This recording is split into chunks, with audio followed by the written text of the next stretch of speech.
তাই আমি আহ্বান জানাচ্ছি মাননীয় স্পিকার, আসুন আমরা সংবিধানের গণতান্ত্রিক সংস্কারের মাধ্যমে, সংশোধনের মাধ্যমে রাষ্ট্র কাঠামো মেরামতের ঐতিহাসিক অঙ্গীকার প্রতিপালন করি। সেজন্য আমি আজকে এই মহান জাতীয় সংসদে প্রস্তাব রাখছি on behalf of our leader of the house. জাতীয় সংসদে প্রতিনিধিত্বকারী সকল রাজনৈতিক দলের এবং স্বতন্ত্র সদস্যদের সমন্বয়ে সংবিধান সংশোধনের জন্য একটি সংসদীয় বিশেষ কমিটি গঠন করি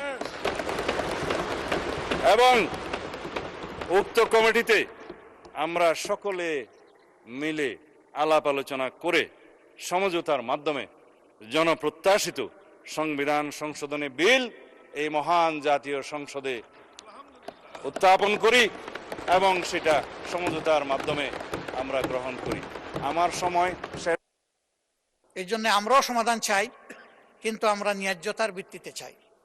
যে বিষয়ের উপরে আলোচনা হয়েছে সেই বিষয়ের উপরে একটা কমিটি আপনি যদি উত্তম মনে করেন আপনি করে দিতে পারেন, তবে সেখানে আমাদের আহ্বান থাকবে যে দুই দিক থেকেই সমান সংখ্যক সদস্য নিয়ে যেন ওই কমিটি গঠিত হয়। তাইলে আমরা সেখানে আমাদের মতামত সুন্দরভাবে দিতে পারবো।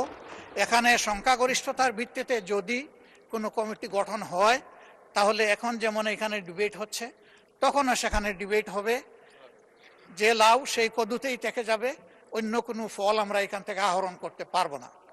এই বাংলাদেশকে সঠিক পথে ডাইরেকশন দেওয়ার জন্য I was appointed as the Attorney General for Bangladesh. Article 64 একটু পড়ে দেখতে বলবো। মাননীয় স্পিকার, আমি পরিশেষে বলবো আমাদের মাননীয় স্বরাষ্ট্রমন্ত্রী একটি প্রস্তাব দিয়েছেন। বিরোধী দলের নেতাও কিন্তু ইনডিরেক্টলি প্রস্তাবটা গ্রহণ করেছেন। উনি বলেছেন সদস্য সংখ্যা 50-50 হলে ভালো হয়। মাননীয় স্পিকার, বিচার মানেই তালগাছটা আমার। 219 জন সংসদ সদস্যের প্রতিনিধিরা পাবেন 50%, 77 জনের প্রতিনিধিরা পাবে 50%। এটা কোথায় আছে মাননীয় স্পিকার? পৃথিবীর কোন জায়গা আছে? এটা কি বৈষম্য না? এটা কোন আইনে আছে? সেই কারণে আমি বলবো আমাদের মাননীয় স্বরাষ্ট্রমন্ত্রী যেটা প্রস্তাব করেছেন একটি সংসদীয় কমিটি গঠন করার জন্য, বিশেষ কমিটি, সেই কমিটি সংবিধান সংশোধনের জন্য যে বিশেষ কমিটি গঠন করার প্রস্তাব করেছেন, মাননীয় বিরোধী দলীয় নেতাও যেটাকে অ্যাকসেপ্ট করেছেন, আপনি একটি কমিটি গঠন করে দেন।